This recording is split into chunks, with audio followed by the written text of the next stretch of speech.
Welcome to Serial Killers with Ben Carter. I'm your host, Ben Carter. In the quiet city of Vitebsk, nestled in the northeastern corner of Belarus, a chilling series of murders unfolded in the 1970s and 80s, casting a sinister shadow over the unsuspecting community. The perpetrator, unknown and unseen, was soon to be named one of the most prolific serial killers in the history of the Soviet Union.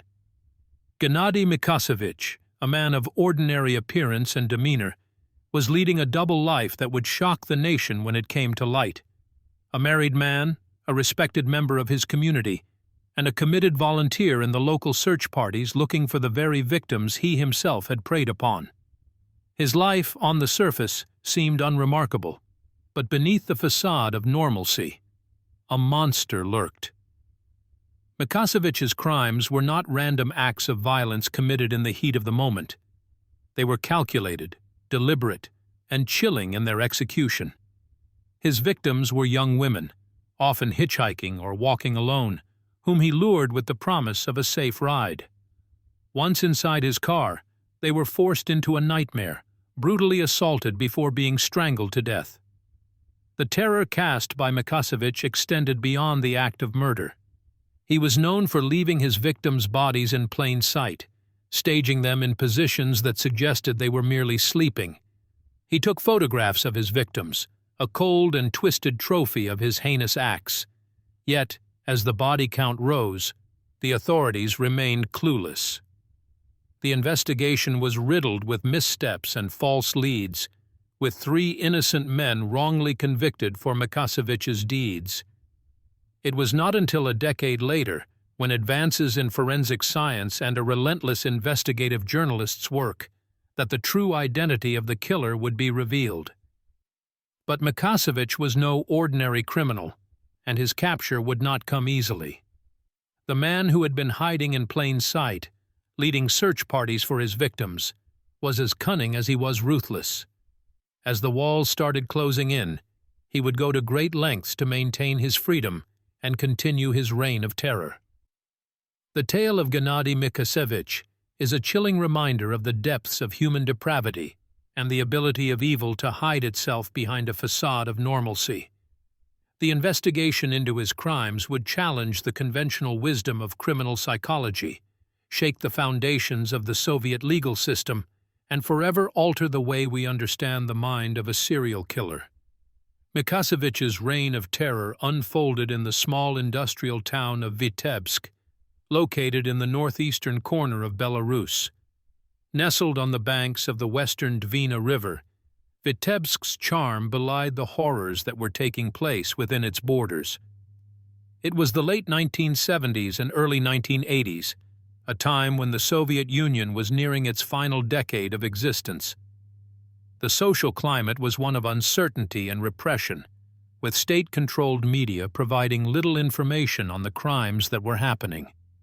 Vitebsk, with its population of just under 300,000, was a tight-knit community.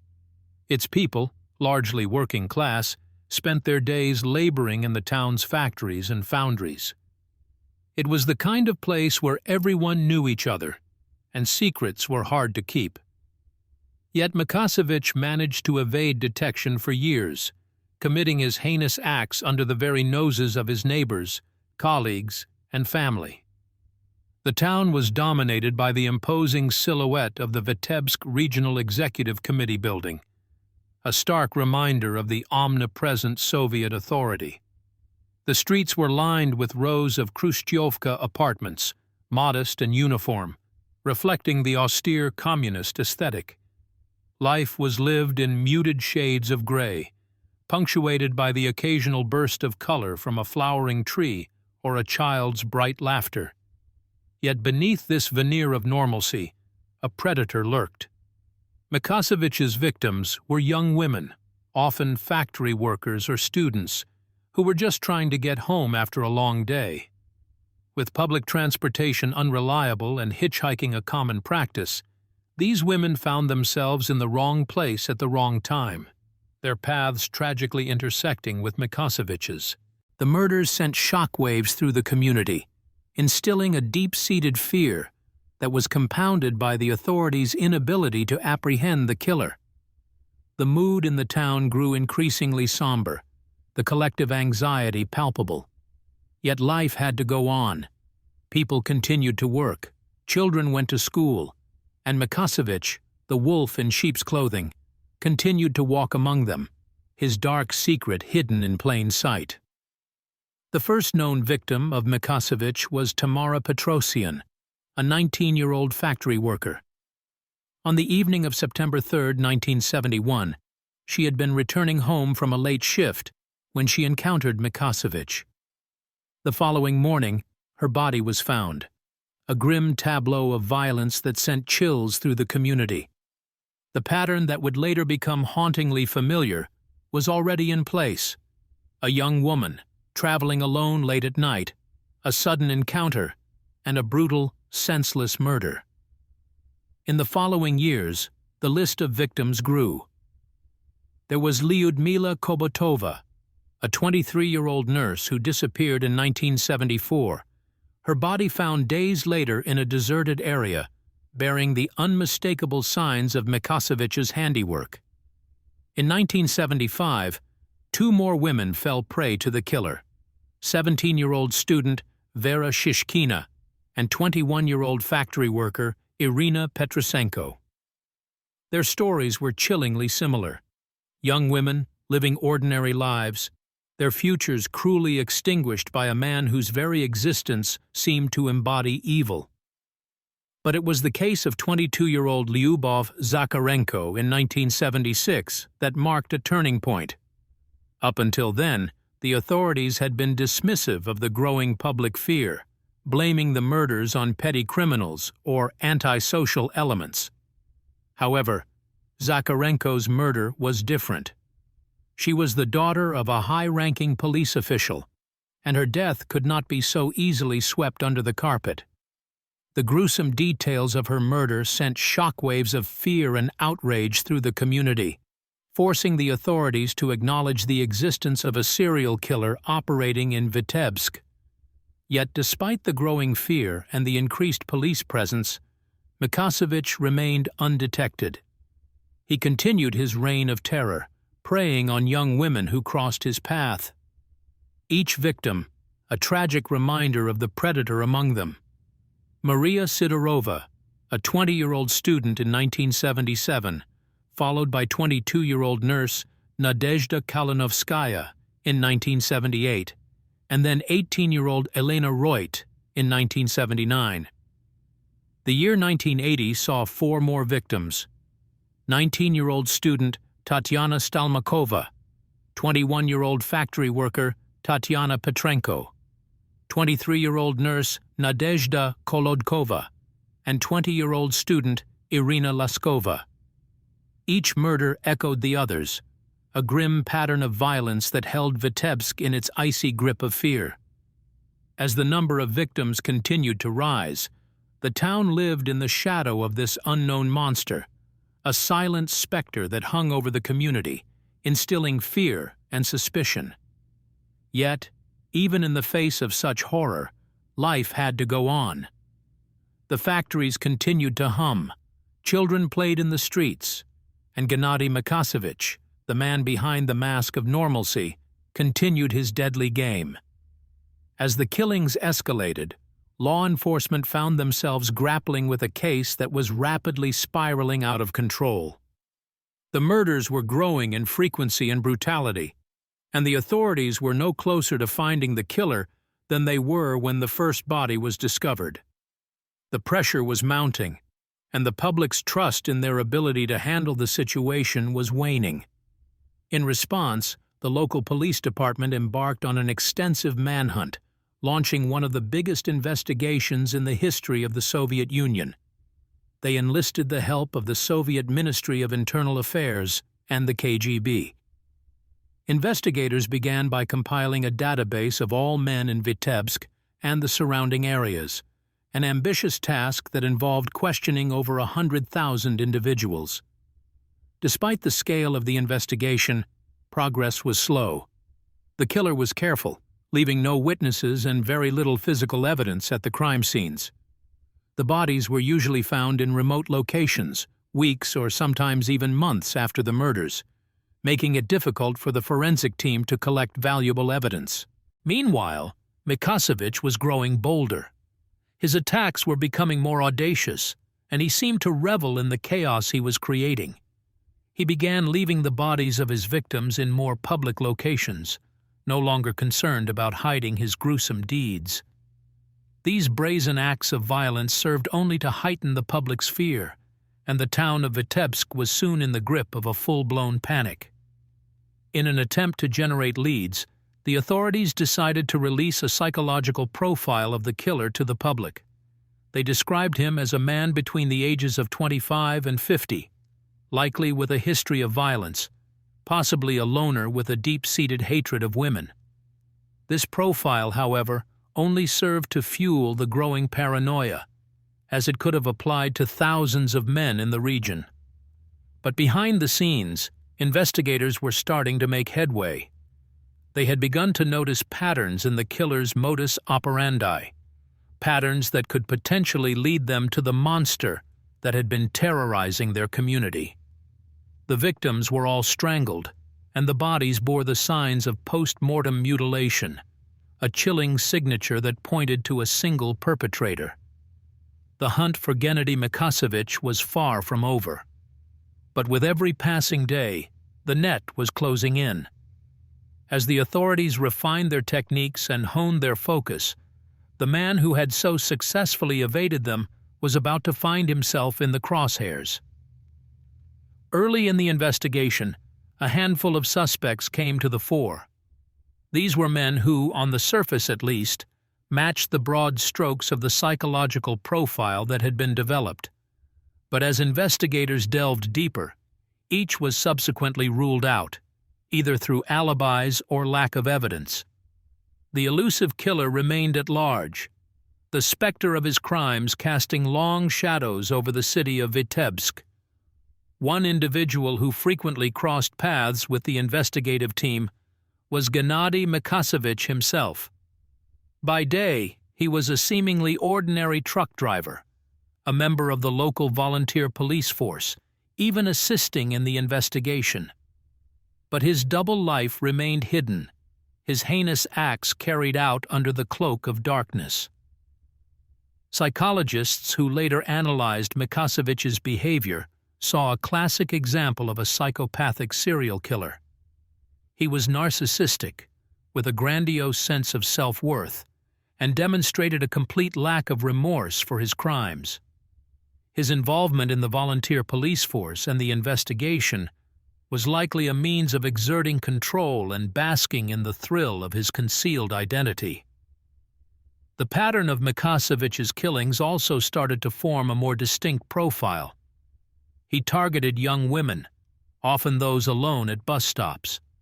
He would offer them a lift, exploiting their fear of the rampant killer and presenting himself as a safe alternative.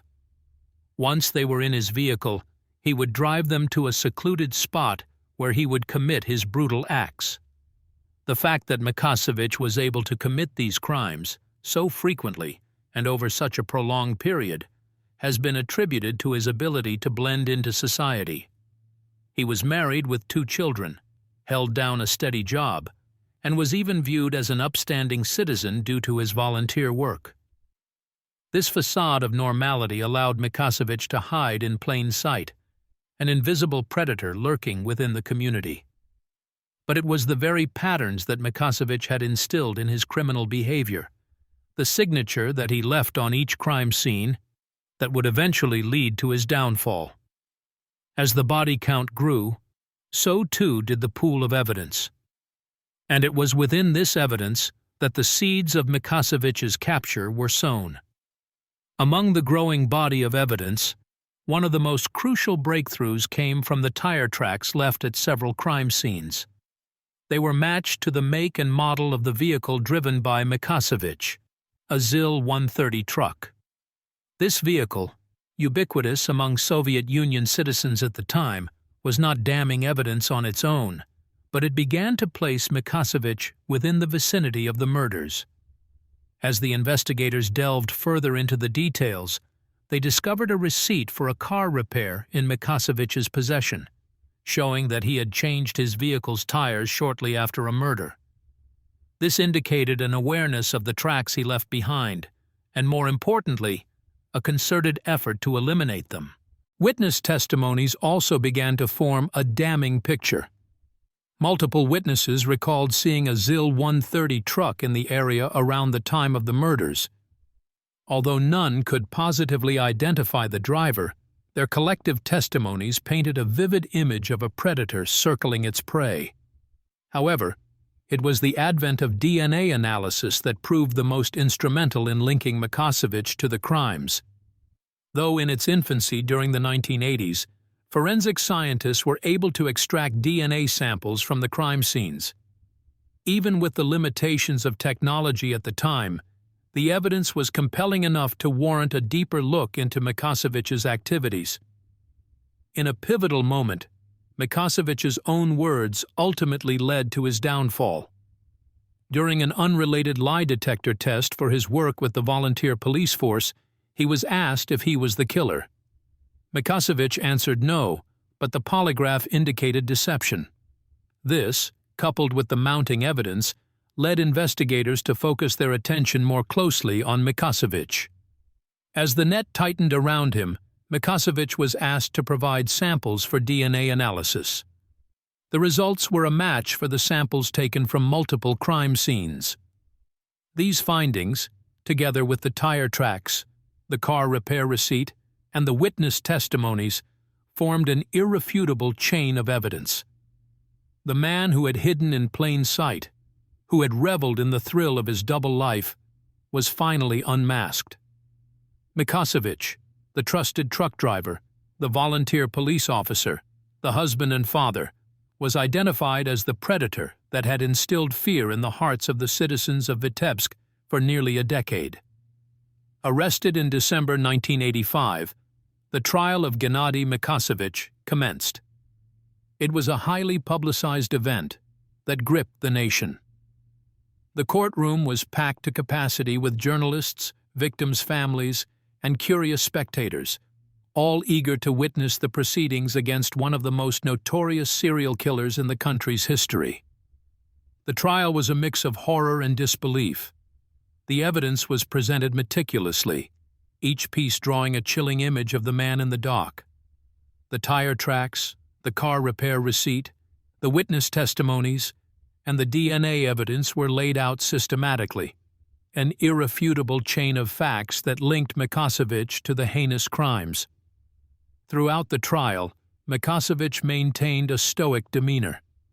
His impassive gaze gave no hint of remorse or guilt, as if he was an observer rather than the accused. When asked to plead, he declared his innocence, defying the overwhelming evidence against him. The testimonies of the witnesses were damning. Their vivid recollections of the ZIL 130 truck and its driver, their fear palpable even after years, left indelible marks on the proceedings. Yet, it was the presentation of the DNA evidence that silenced the courtroom. This relatively new science had proven to be the linchpin in the case. The samples from the crime scenes were a match for Mikhasevich, a fact that he could not dispute. The atmosphere in the courtroom was tense. The public was both horrified and fascinated by the gruesome details unfolding in front of them. The media reported on every twist and turn, feeding the public's appetite for the macabre. The trial of Mikhasevich had become a spectacle, a stark reminder of the darkness that can lurk behind the most ordinary of facades. The verdict, when it came, was unanimous. Gennady Mikhasevich was found guilty of 36 murders. The judge's gavel fell, echoing in the silent courtroom. The sentence was death, to be carried out by firing squad. A collective sigh of relief swept through the room, a sense that justice, after a decade of terror, had finally been served. Outside the courthouse, the reaction was mixed. There was relief, certainly, but also a lingering fear, a sense of unease. The trusted truck driver, the volunteer police officer, the husband and father, had been a ruthless killer. Mikhasevich's trial had revealed this harsh reality, shattering the notion of safety in their small community. With the trial concluded, the question that lingered was why? What drove this seemingly ordinary man to commit such monstrous acts? The answer may lie in the complex labyrinth of Mikhasevich's own mind. Psychologists who evaluated Mikhasevich described him as a psychopath, a personality disorder characterized by persistent antisocial behavior, impaired empathy, and bold, disinhibited, and egotistical traits. They hypothesized that his murders were driven by a need for control and dominance, a gratification derived from the complete power he held over his victims. This aligns with what we know of his modus operandi: the meticulous planning, the calculated execution, the lack of remorse, all hallmarks of a psychopath. Mikhasevich's upbringing, too, may have played a role in shaping his psyche. Raised in a restrictive environment where arbitrary rules were enforced without reason, he grew up resenting authority and developed a skewed sense of justice. His employment as a truck driver only heightened his sense of isolation, providing him with ample opportunities to act on his dark fantasies without arousing suspicion. But perhaps most telling was Mikhasevich's relationship with women. He was known to have had a troubled marriage, and many of his victims resembled his wife physically. Some experts believe that his crimes were a perverse way of exercising control over his wife, an outlet for his anger and frustration. However, it's important to remember that these are merely hypotheses, attempts to make sense of the senseless. The human mind is a complex entity, the inner workings of which we only partially understand. The motivations that drive a person to commit such horrifying acts can often remain shrouded in mystery. What we do know is that Mikhasevich's actions left a trail of devastation in their wake. Families torn apart, a community living in fear, and countless lives forever altered. The repercussions of his actions extended far beyond the courtroom, a grim reminder of the human capacity for evil. In the end, Gennady Mikhasevich was not just a murderer. He was a man who took pleasure in the suffering of others, a man who reveled in the terror he instilled, a man whose actions revealed a chilling disregard for human life. A psychopath, hiding behind the mask of an ordinary man.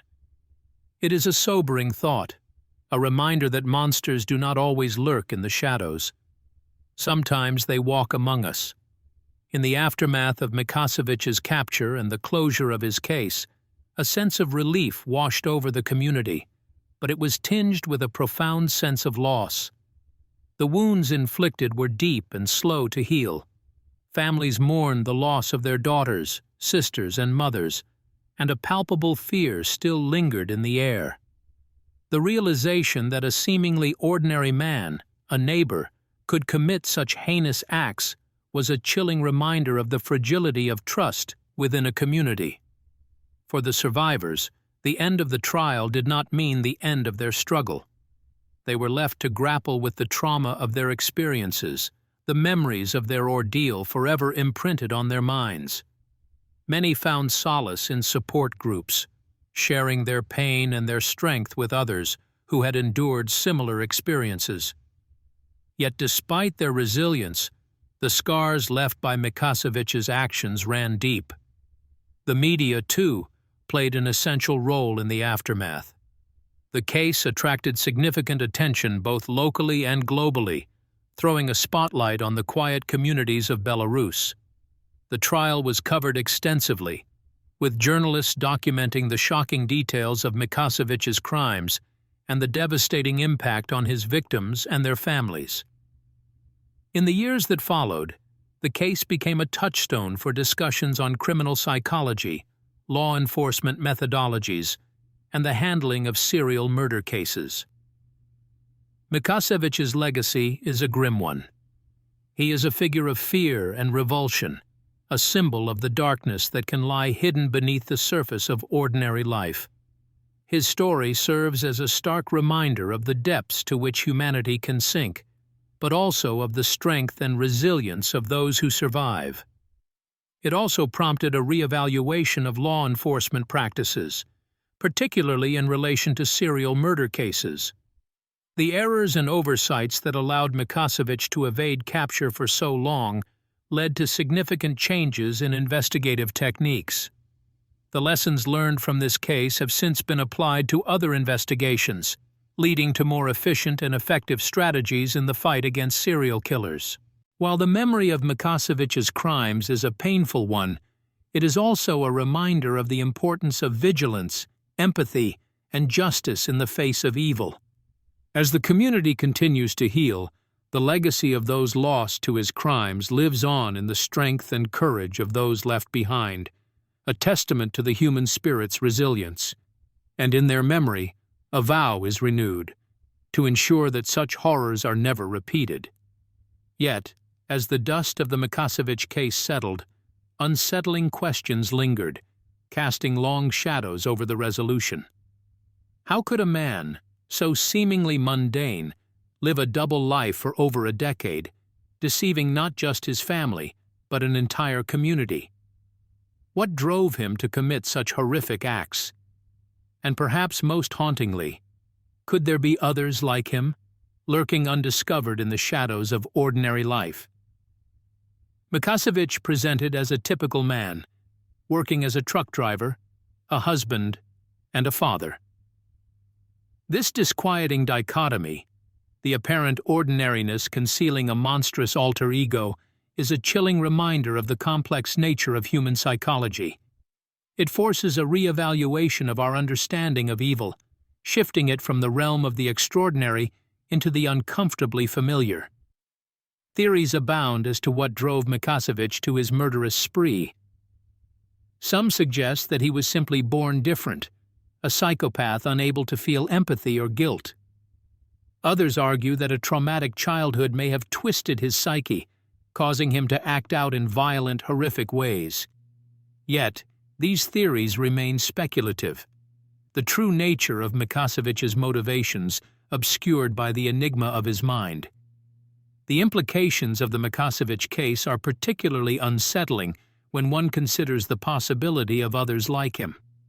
The thought that there might be individuals living seemingly ordinary lives while concealing a murderous intent is a chilling one. While strides have been made in forensic psychology and criminal profiling, the detection and prevention of such cases remain a daunting task. Despite these haunting implications and unanswered questions, the Mikhasevich case also serves as a potent reminder of the resilience of the human spirit. The survivors, the families of the victims, and the community at large rallied together in the face of unimaginable horror, their collective strength becoming a beacon of hope amid the darkness.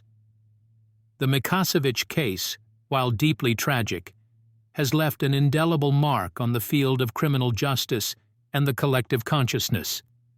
It has prompted a reassessment of societal perceptions, a re-evaluation of law enforcement methodologies, and a renewed commitment to justice.